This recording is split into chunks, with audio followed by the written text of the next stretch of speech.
3, 4.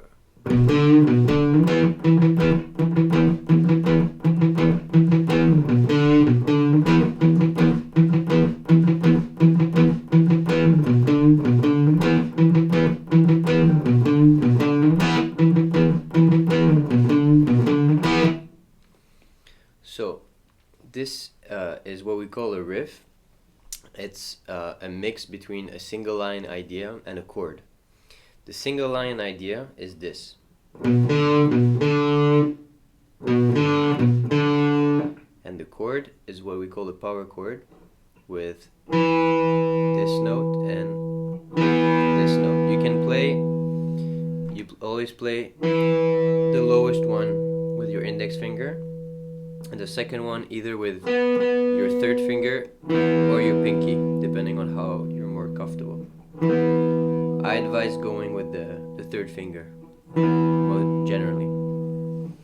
So to start the riff, you're gonna strike with your right hand palm muting the string, the E string, the low E string. So you're gonna go like this.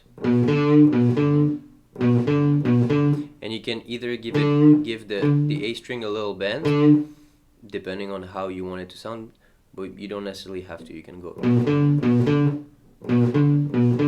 So starting on the E string, 7th fret, going on to the A string, 5th fret, and the E string is more muted than the A. You want to not mute the A as much. Even you want to mute it as less as you can, actually.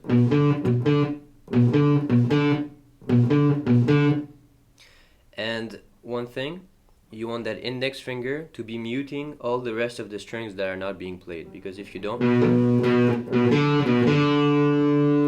well, you can't really hear it like that, but sometimes with a lot of distortion and in other examples, even in that one, if you're not being very careful, you're gonna have those strings that will ring and that will create a kind of a sonic cloud of distortion that will not give your riff the clarity it needs.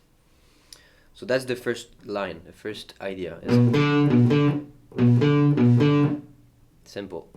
All downstrokes with the right hand. And then you're gonna move on from here. You're gonna go 2 frets up and do the power chord that I was talking about earlier. So you go. And once you hit that, you go on the A string with your finger on the 7th fret.